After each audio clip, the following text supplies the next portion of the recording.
English shorthand 120 words per minute. Kailas Chandra's shorthand transcriptions. Volume 5, transcription number 104. Please get ready. Start. In recent months, we have seen how speculation took place in regard to certain foodstuffs and other agricultural commodities. The Reserve Bank bulletins issued recently tell us that lots of money were advanced by a number of scheduled banks in order to back up the speculative operations and buyings of certain concerns. Similarly, monies had been advanced for speculative purchasing with regard to other commodities. Such things are happening, but the point is that these speculations go on merrily in this country, supported by those very elements who control the stock exchange and the financial world of our country. I should like to know to what extent this is going to be stopped. It is said that we are in a bad situation, and in order to give a proper direction to the planned development of the country, it is essential to direct the investments and speculative investments, in particular how much this measure conforms to these. I should like to know from the government.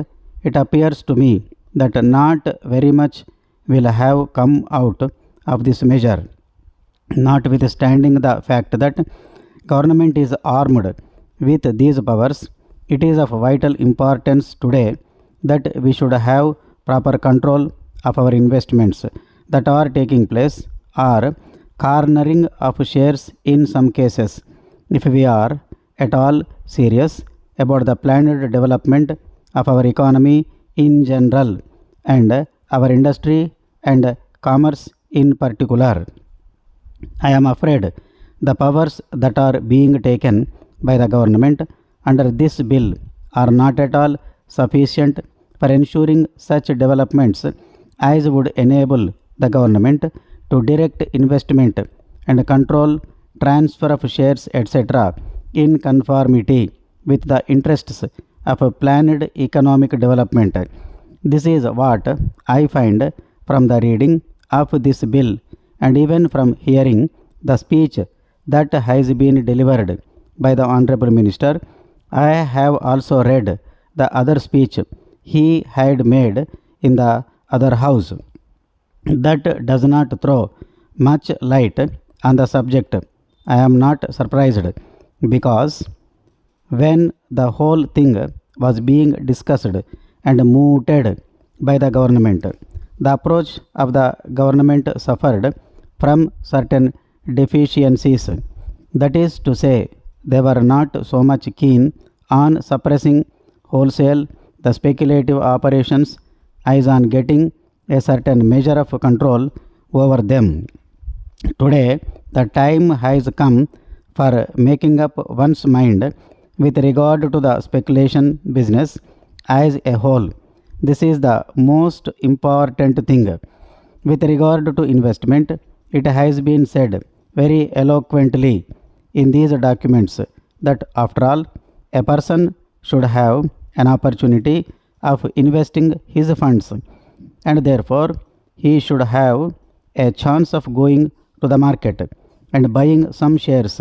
I can understand it, but what is the protection against his being cheated by certain people who have taken command of the stock exchange?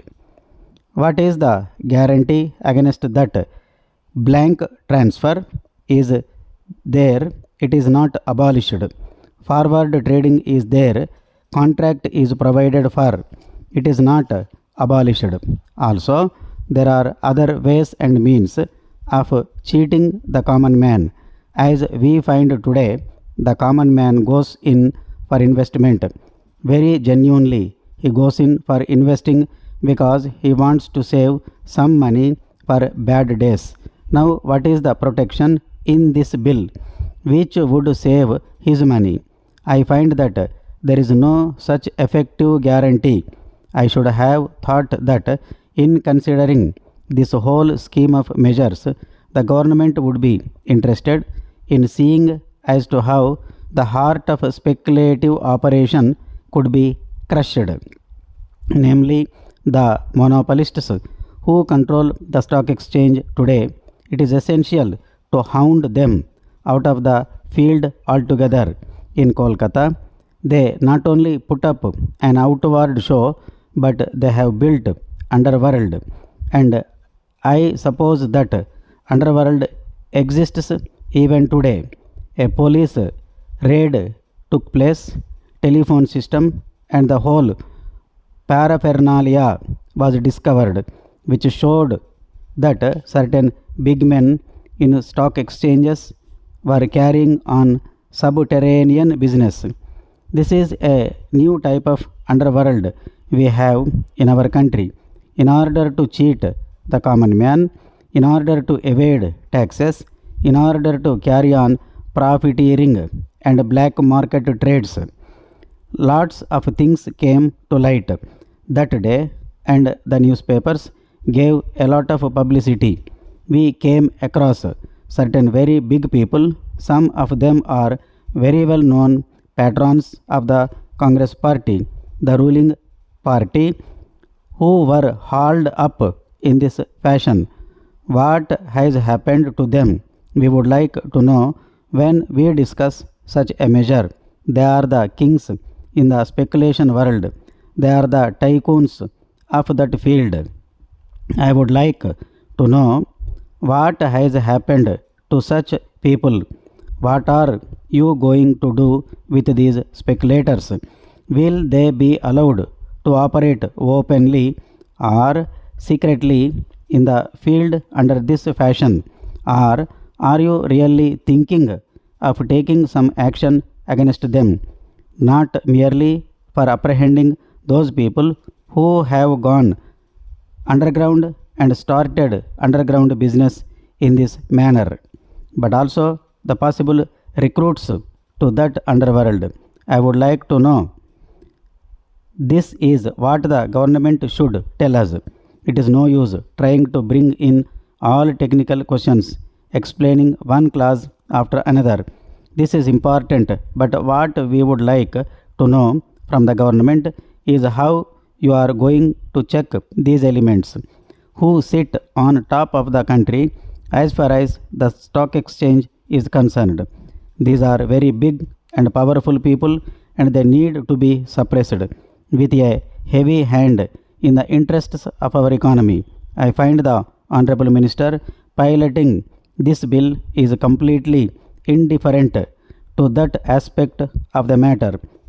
There have been cases where a person, a speculator, so to say, goes in for heavy purchases at one time.